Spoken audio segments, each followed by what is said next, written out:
Hello everyone, welcome to WLtoys channel. This is the review of DS Racing LF-4 drift tires for Mini Z and 1/20th scale. These tires have been sent to me by DS Racing, so thank you very much. If you are in RC drifting scene, you may have heard of their name already.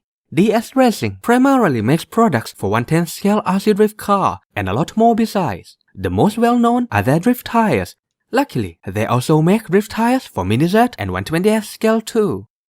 This LF-4 compound is built for ultra-low speed drifting, or for drifting on very grippy surface like carpet. First impression, the package is simple. There's a card inside with some information about product lineup and how to put the tires on.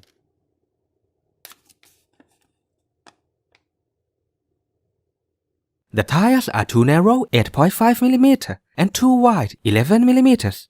The quality is really good. They are smooth throughout the ring. However, these ratings are sticker. Now let's put them on and see what's what. I choose to use the heat gun method as usual because it is less messy and I'm afraid the sticker might peel off if I use water.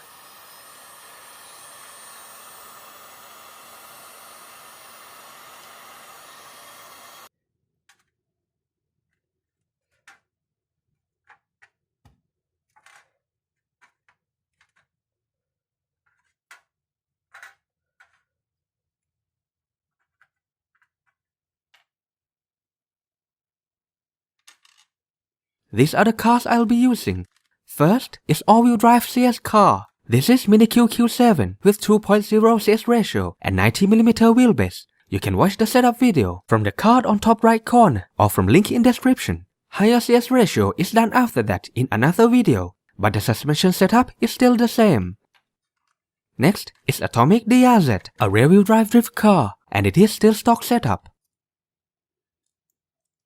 The final car is my WLtoys rear-wheel drive mod. This car is pretty heavy and gear ratio is pretty low, so I'll be surprised if these tires work. Now let's go and do some drifting.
For all-wheel drive CS car, the speed drops a bit at the cost of responsiveness. It is not as sharp as LF-1, but surprisingly better than LF-3, which has more grip. You can use the LF-4 to match the pace when you run it with slower car. So learn to maneuver it a bit, and you'll have a lot of fun sliding at ultra-low speed. For rear-wheel drive, to my surprise, it is slower than the LF-3, but it has better control and response. This is simply amazing. These tires are magic. The speed is so low that I didn't think it was possible to control the car sideways this slow. Even on my WLtoys rear-wheel drive mod that I haven't set it up properly yet, these tires make it so much fun to drift. They are already very good with all-wheel drive CS car, but with rear-wheel drive car, they are simply the best tires I've ever used. This compound is perfect for low-speed drifting and for high-grip surface. So my recommendation is the best compound for all-wheel drive and CS is LF-1. And the best compound for rear-wheel drive is LF-4. These tires are not expensive. They are about $6 or $7 per set of 4 tires exclude shipping. So I suggest having both LF-1 and LF-4. You can now skip the LF-3 if you want, and you can set up your car for any speed and control you like. Unfortunately, these are not widely available, unlike their products for 1/10 scale, so you have to contact them via Facebook for pricing and shipping. Links in the description as always. And that's it for this video. Please subscribe if you haven't done it yet and hit the bell icon to get notification whenever I upload a new video. You can follow me on Facebook to see what I'm doing between videos, along with some quick updates. Thanks for watching, and see you again next time.